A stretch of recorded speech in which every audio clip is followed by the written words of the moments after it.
today?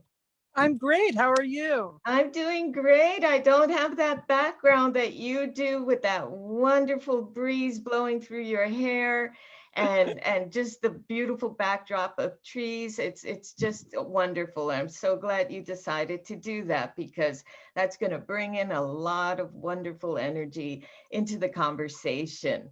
Okay, so Elisa, why don't you say hello to the audience and then I'll do a more formal greeting for the audience. Go right ahead.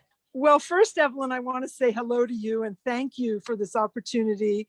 And my name is Dr. Elisa Beth Haransky-Beck, and most people don't know how to pronounce my name. So I just like to tell them it's pronounced like Melissa without the M, but it's not spelled that way. Okay, great. Thank you. I appreciate that. So let's begin because you have a very important event right after this podcast. And so I want to be respectful of your time and of our audience. So anyway, greetings, everyone. Welcome and good morning, good afternoon, and good evening, wherever you are tuning in from. Please remember to like, comment, and share. And when you comment, you can comment with a word, a phrase, an emoji, or even a GIF. And we appreciate it. And if you're here for the replay, also like and share because someone may benefit greatly, especially today because we're talking about a really important topic that I'm very passionate about because I am affected when it comes to eyesight. So I'm really happy to have Dr. Elisa here with us today. Now, my name is Evelyn Cosme, and I'm the CEO of Evelyn Cosme International, and I'm a leadership strategist for women entrepreneurs, professionals, and leaders. And basically, I am just passionate about activating the leader within for high achieving women so that they can improve the quality of their lives, especially as leaders when we're going through times of emotional trauma, crisis, or life transitions. Who takes care of you? That's what Evelyn Cosme International does. Now, welcome to Extraordinary Women of Guts and Grace, a podcast about compassionate, courageous leadership. And my intention is to inspire other women and the next generation of leaders. My guest today is very special. I've known her for a while, maybe less than a year, and we've been communicating and engaging in different ways, is Dr. Elisa Beth Haransky-Beck. And that's a tongue twirler, Elisa. No, she is a holistic optometrist, and this is very unique, I think. And I warn you, she is truly no ordinary optometrist, but you'll see for yourself. The topic for today is comfortable computer eyesight for women. And nowadays that we're all online, or many of us are constantly online, and we've pivoted our businesses and our work to the cyberspace, our health can be definitely affected. And I personally, daily, I'm really tired at the end of the day with itchy eyes and whatnot. So I'm really happy to have you, Elisa, here to discuss our health. And I want to share with you her bio because it's really interesting. And Dr. Elisa has been a holistic optometrist specializing in natural vision improvement and optometric vision. Optometric. Thank you. Vision therapy. And I had never heard of that concept before until I met you. And the vision therapy for both children and adults for the entire of her 33 plus year career. She's worked with those on the ADD, which is attention deficit disorder, to autism spectrum, which is fascinating work, and post-traumatic brain injury and stroke. And believe it or not, a brain injury and stroke can definitely affect your vision. And we have experience in the family for this to be true. Now, Dr. Elisa Beth supports professional women who are experiencing blurry vision, losing mental focus, have dry or burning eyes, or headaches to normalize their eyesight. Dr. Elisa guides them to rise into their optimal visual emotional, and that's a term I want to discuss with you. It's very interesting. Social, physical, mental, and spiritual soul performance in work and life. So eyesight, it's not just about seeing, it's so much more. And Dr. Elisa will share with us her thoughts on this and her vast experience as a holistic practitioner. Now, Elisa, your first question for today. What did you want to be when you grew up? Did anything that you play with or do in your childhood connect at all with who you have become today? Well, I guess everything always connects with who we become. When I was very small, I wanted to be a ballerina. Um, much late, much later in life, I learned that when I was young, very young, I walked on my toes, and so my mother put me in ballet classes, and I took ballet classes all the way through my first year of college. I was professionally trained in ballet. I wanted to be a ballerina because I always loved to move. And fast forward to my optometric career, I have integrated my background in movement with my vision work. And so I work with people with the reflexes that underlie vision development. I teach embody vision yoga. I'm a somatic movement therapist. So there's this whole integration in my now mature adult life that is unfolding, and it's a pleasure.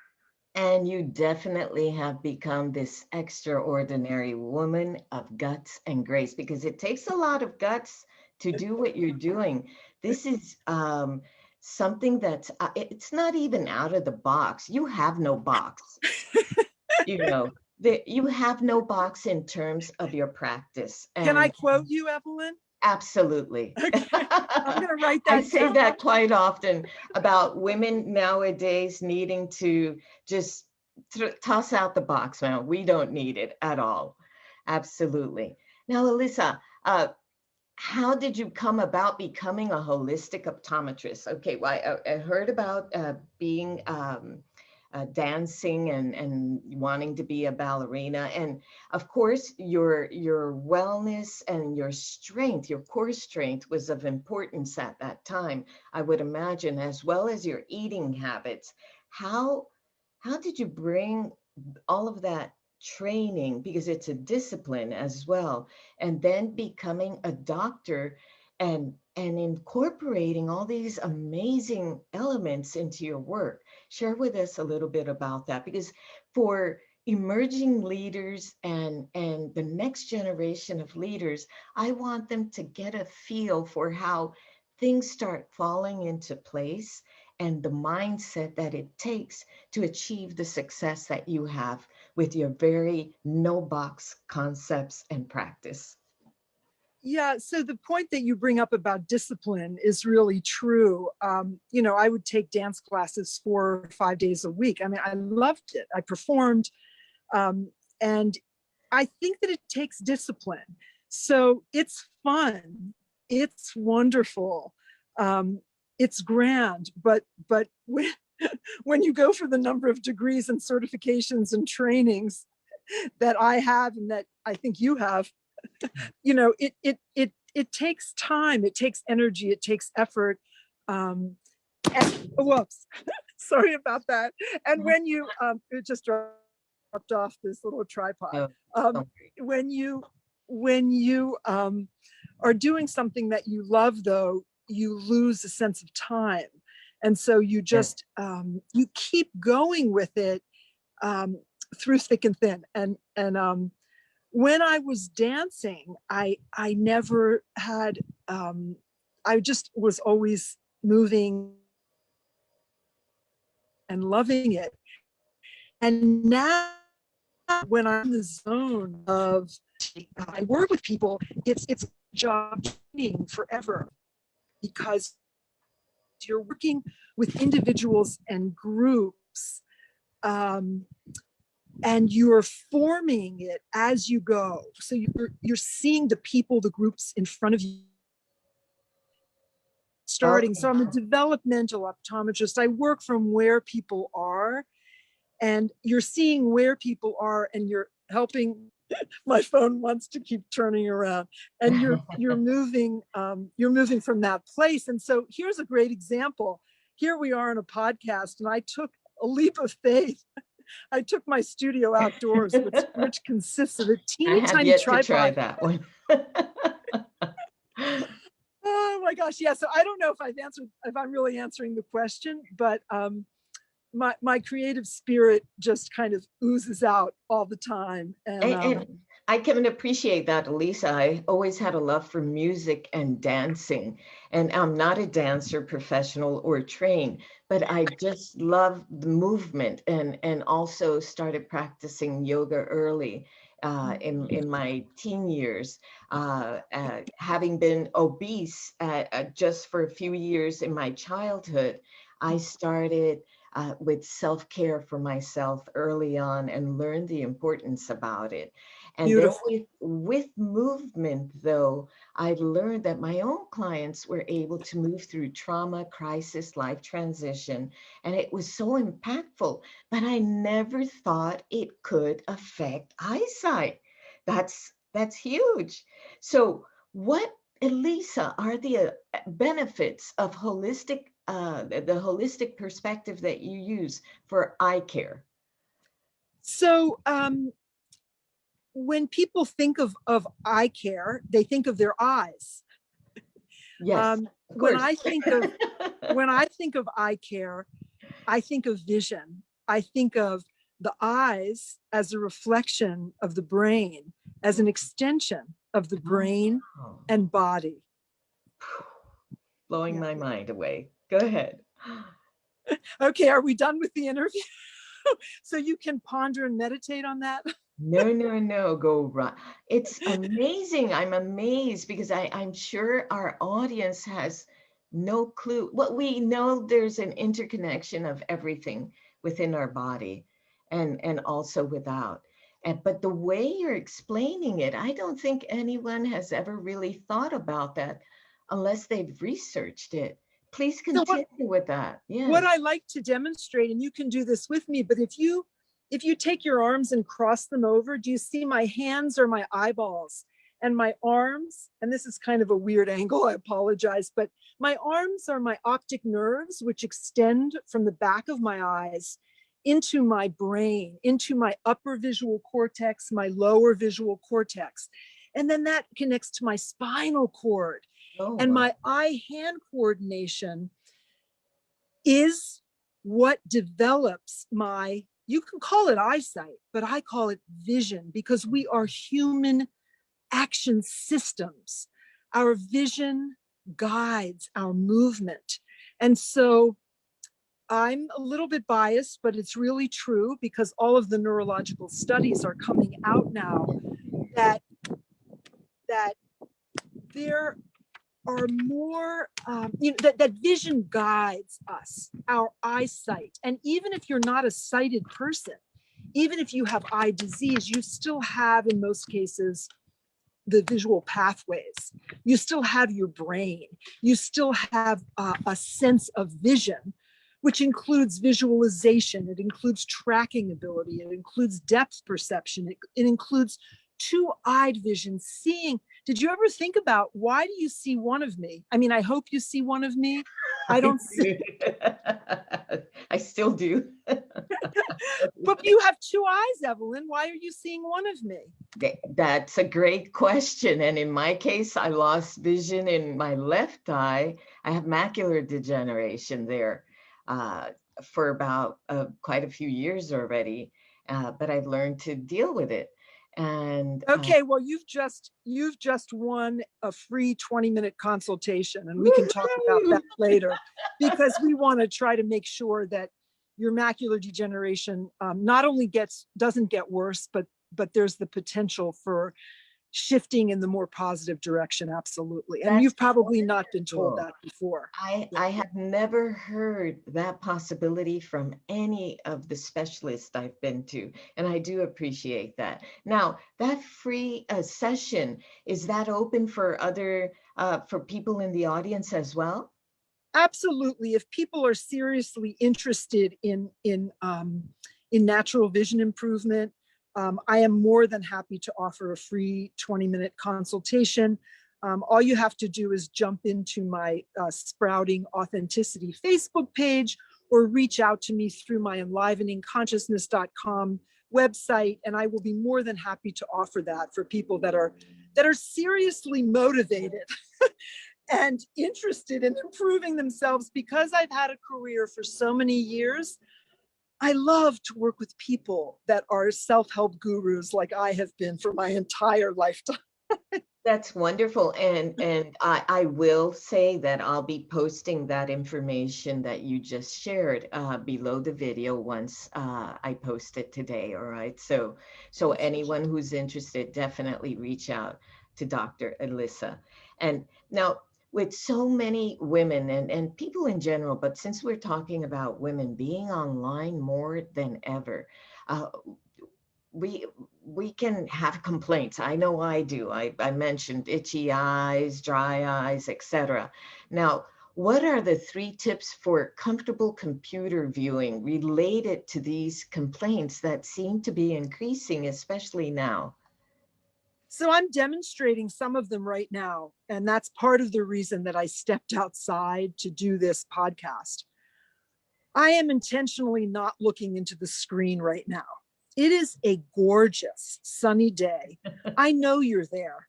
I see you out of my peripheral vision.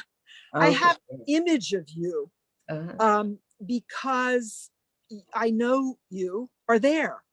And it's not necessary for me to stare into that little hole that's either at the top of the phone or at the top of the computer or wherever we've been taught to look, so that we are looking into the person's eyes, as I'm doing right now.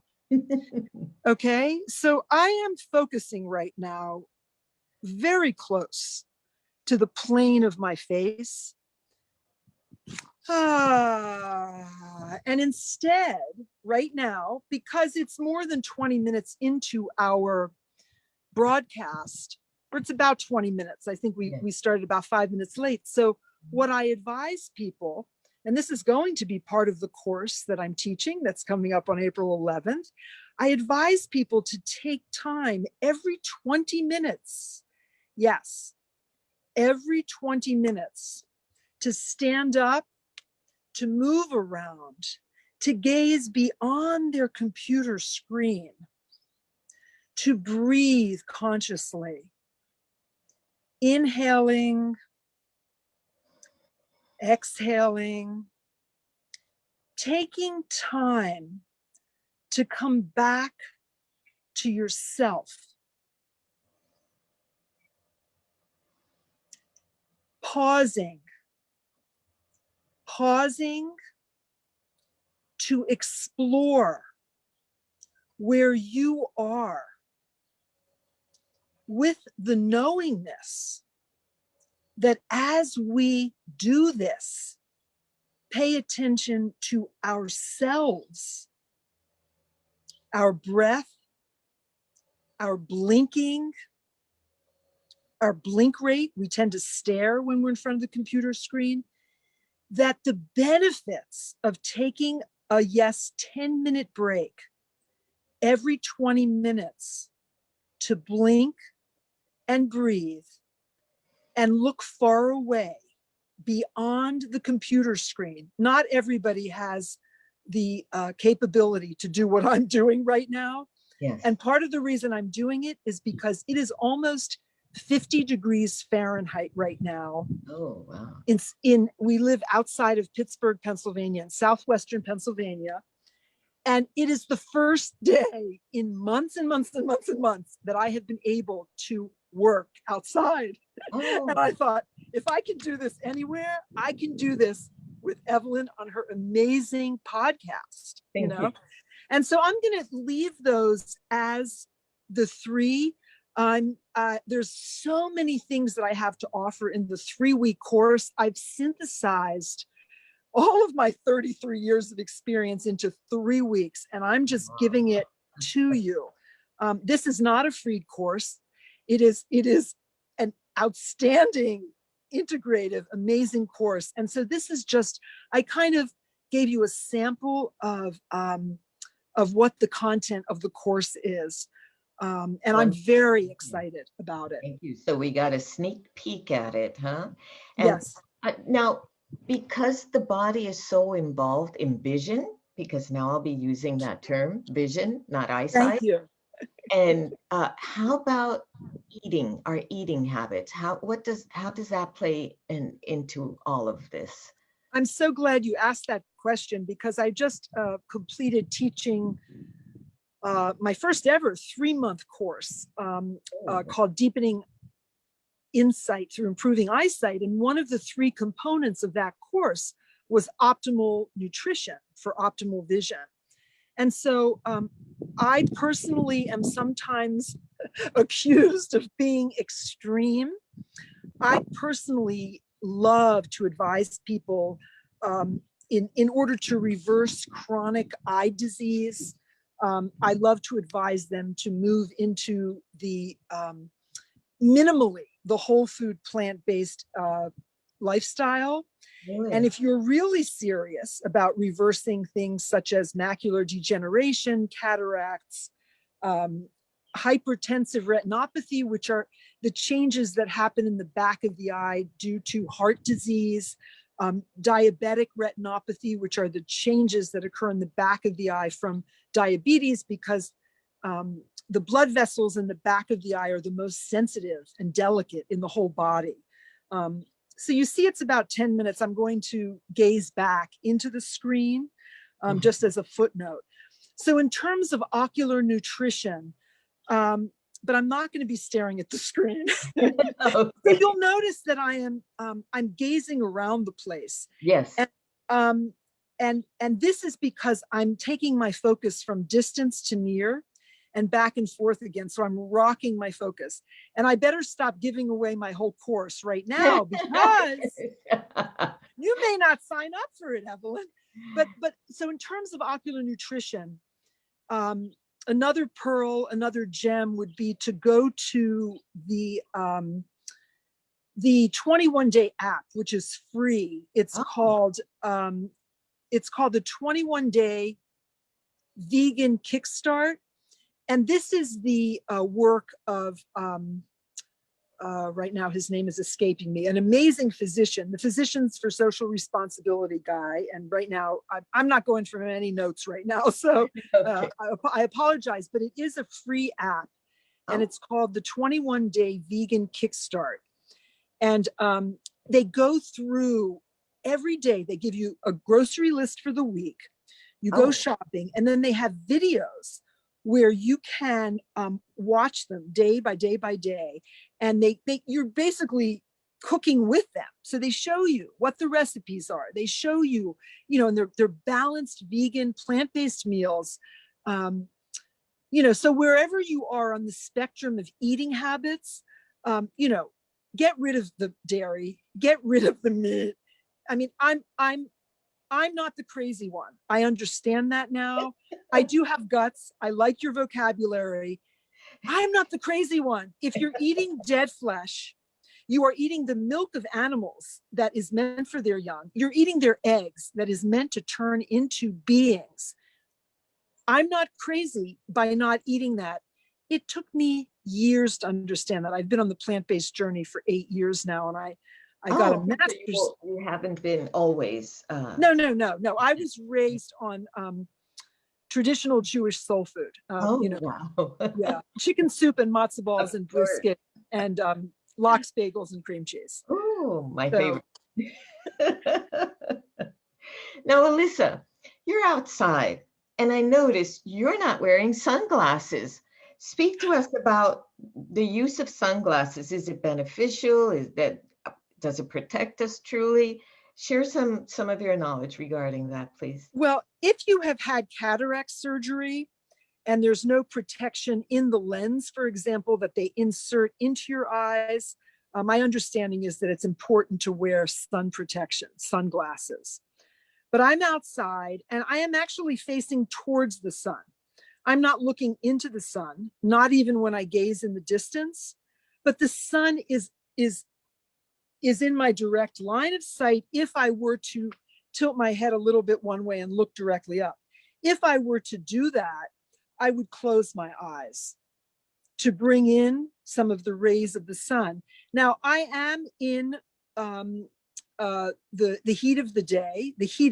This is early spring. It's not even officially spring yet. It's, we're in the Northern Hemisphere, but the sun is not that strong at this time of year.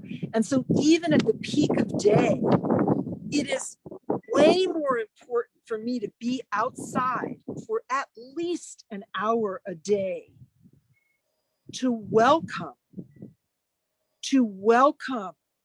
in the sunshine. We are light beings. If we don't have natural light, all of the systems in our bodies suffer. Now, if it were the middle of summertime and it was 1 o'clock, you would see me with a wide brim hat, but you would still see me sitting here in this position, unless it was 95 degrees. It doesn't get that hot here usually. There's a fly flying around. I'm happy to see some sign of life. My understanding is that, there are many people that are addicted to sunglasses. So they wear these filters, these sunglass filters over their eyes all the time. And they can't be outside like I am right now with my eyes wide open. And that is because they have developed hypersensitivity to natural light. And that absolutely affects health. It affects behavior. It affects all kinds of things. Now, what about the fluorescent lights of indoor light, right? Maybe that's where we ought to be wearing sunglasses or different kinds of filters, right?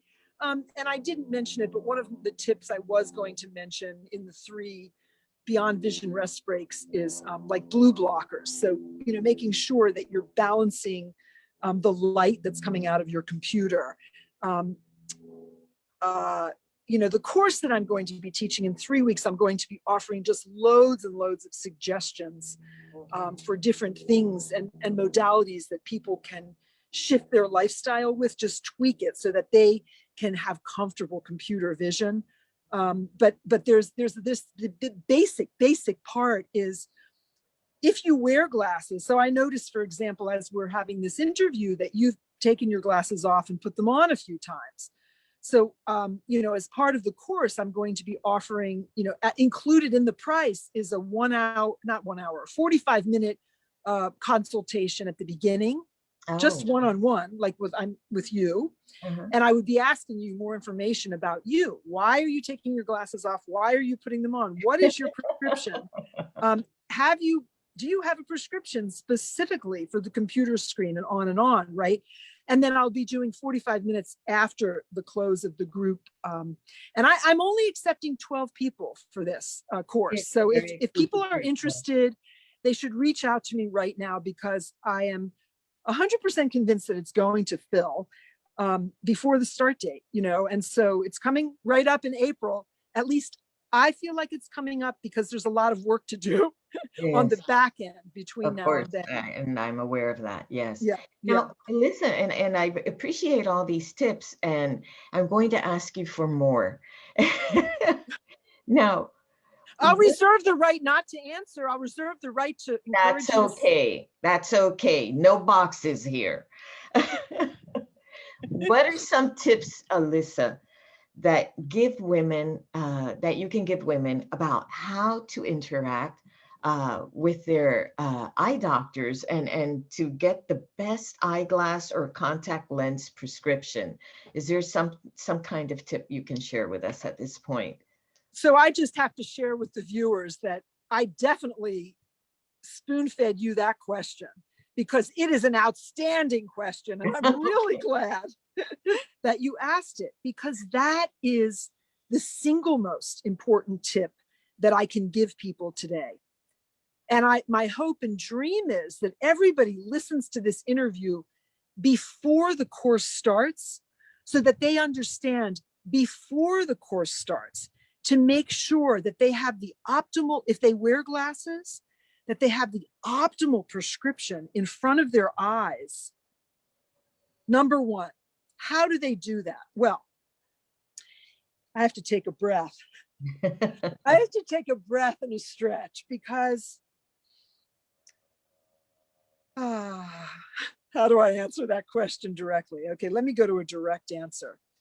Because the lion's share of both optometrists and ophthalmologists do not necessarily prescribe eyeglasses or contact lenses or LASIK or other kinds of surgeries that correct eyesight for the distance between the plane of my face and the plane of my phone, or the plane of my iPad, or the plane of my computer screen, or the plane of my golf ball, or the plane of my tennis ball, and the range of where that is.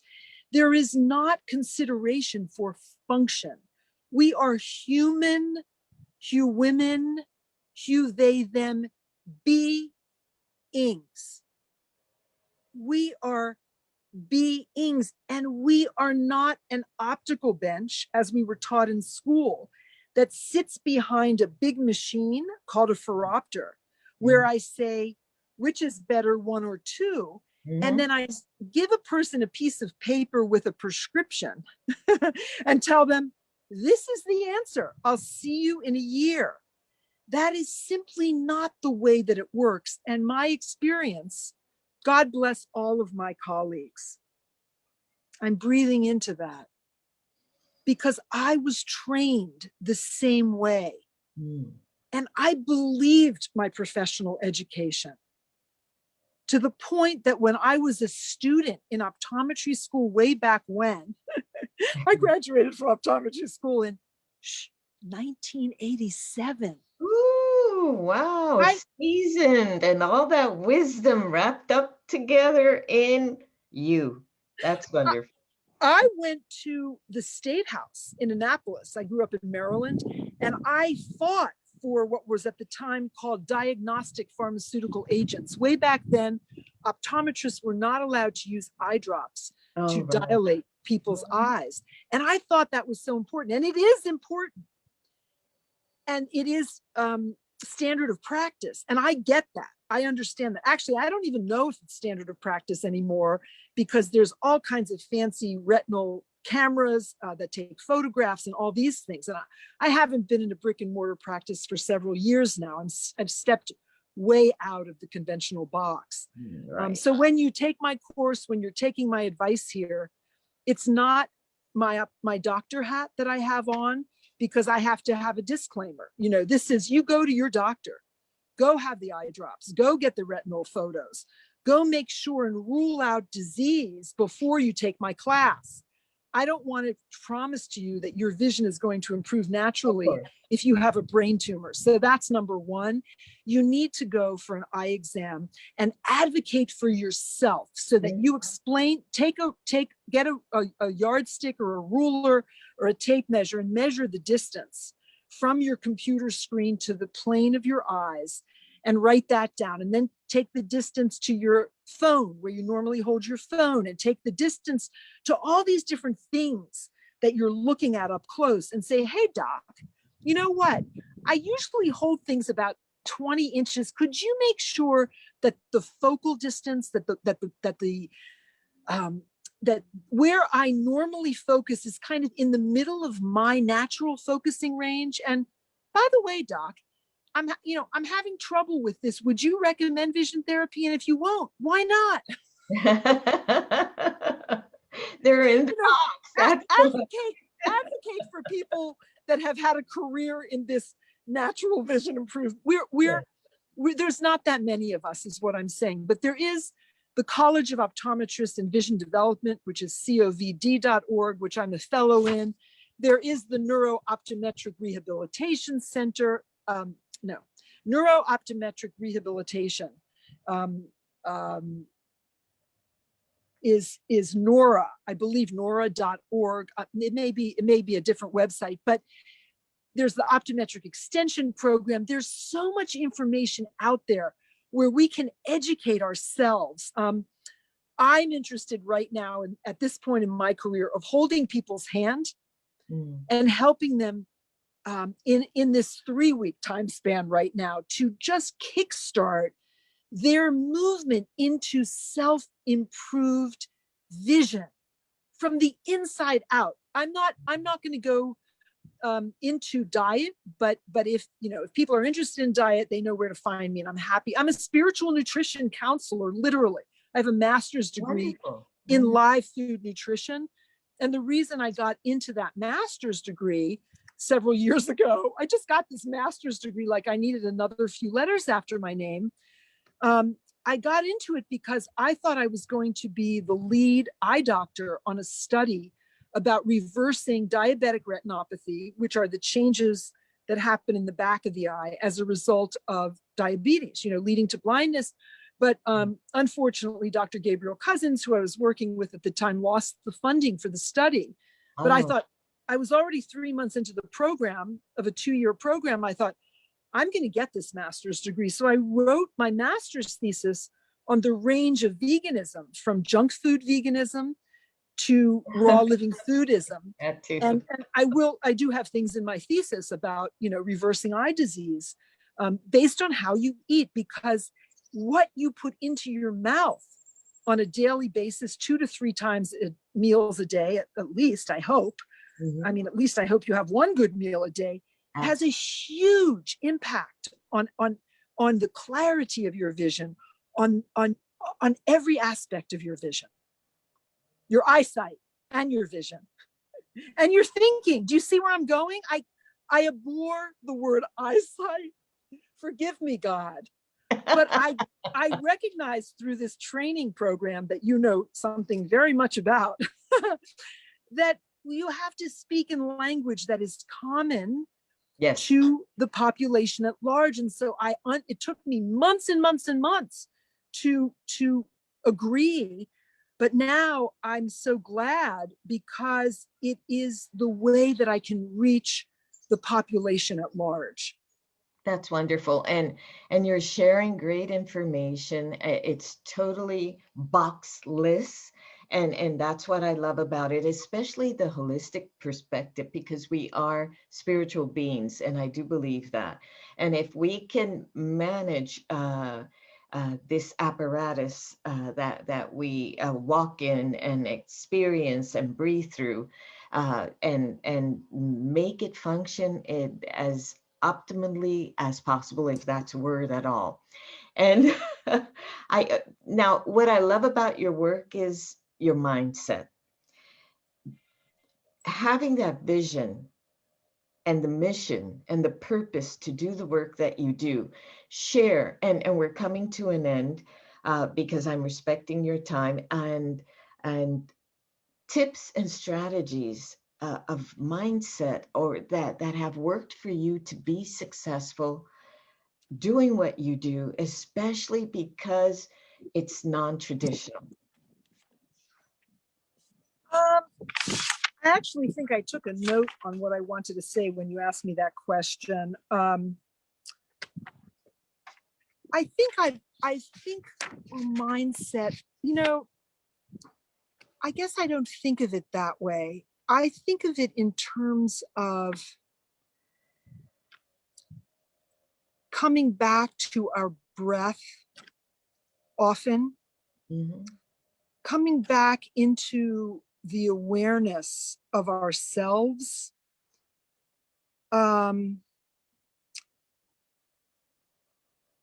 being sure that we're not in our mind all the time. So rather than mindset, and I'm just making this up as we speak right now, It's flowing. I'm realizing why I don't resonate with the word mindset, because are we minds or are we vessels of light that source or God or spirit, however you refer to that, works through?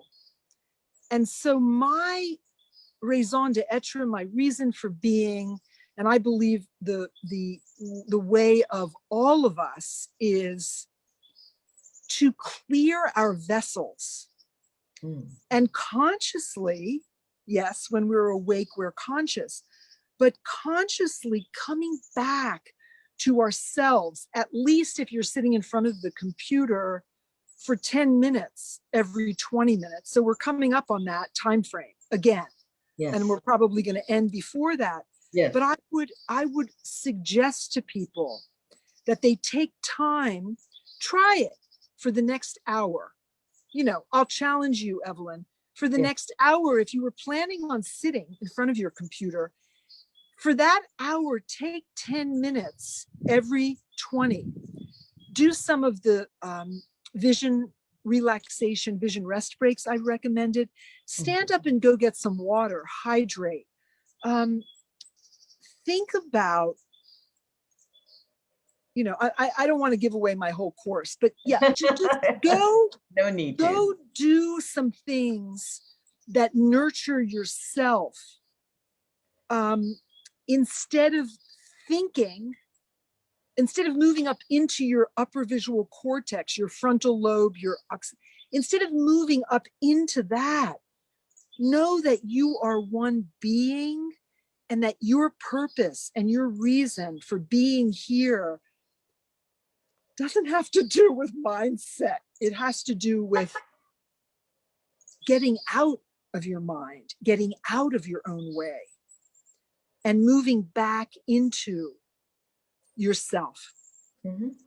And the importance of embodiment, I do agree with you. Now, that is a topic that's so much more profound than this hour would allow for us to really benefit from. But I appreciate that you brought that up, because as a holistic practitioner, I absolutely understand how that would be so important. Now, final words of wisdom, Elisa, regarding vision and eye care. This may seem unrelated, but my final words of wisdom are: get out your pencil, get out your pen, get out your magic markers, get out your paint, get out your palette, and get away from virtual reality as often as possible, because this past year has been the year of all of our lifetimes. And it's the gateway into the newness, the vibrancy, the vitality of emerging and merging into the true vision of who you are and who we are as a collective being, not separate, but together as one. And so I'm just really excited. I thank you so much for, inviting me. And I would be very happy to come back and speak about embodiment. I would love to interview you as well. And I know that you are going to be rising even more and more and more than you already have. So I really appreciate Thank this. you so much, Dr. Elisa. And I love your work. And from the moment I met you, I knew that you are a woman to follow, because, and I want you to add, since this is a podcast about inspiring women to lead and the next generation of leaders, say something to that effect. because you are definitely a leader in your industry. And like I mentioned before, you have no box, which I love. And please share with us. What I would say to all of you high-powered women and whoever else is watching this, just don't give up, because I think we all know probably there are failures. There is no question. There are people that will tell you you are crazy. They will look you in the eye and tell you, you do not know what you are talking about. There are people that will walk away from me when I have conversations and when I share information like some of the information I have shared today. This is not just people that don't have a formal education. In fact, I have been hazed fairly recently Oh, by people in very high places. And this has become an understanding for me that the more people resist, the more I persist. And I want you to do the same, because that is simply a way of people expressing in their way that they truly don't understand, and they haven't been to the places yet that you have soared to. And the reason I use the word yet, I love the word yet, good word. because as we start to flex our wings and come out of the cocoon, we are soon to become the soaring butterflies that we were meant to be. I appreciate that. That was wonderful, and I love it. It shows your spirit, who you are, truly. Thank you so much for sharing that. And to our listeners, I just want to say that I really want to thank Dr. Elizabeth Haransky-Beck, the holistic optometrist, for spending time with us today on a really busy schedule, especially today that she's starting a course with her in your private group, I believe. And this has been great because I feel that a lot of people think about vision in a totally different way. And I hope this has at least awakened a curiosity to learn more. Reach out to Dr. Elisa as soon as you can, and I'll be posting the information there. And as I always sign off, much self-love, compassion, and benevolence. You deserve it. I deserve it. And everyone around us deserves it too. Keep the peace, please. So important. Thank you, Dr. Elisa, for taking time. I so appreciate you. And I hope we can talk again about being out of the box and daring and not giving up and persisting no matter what. Thank you so much for your knowledge, your experience, and your wisdom and your beautiful spirit. Thank you. Bye-bye. Thank you. Thank you. Bye. Bye-bye.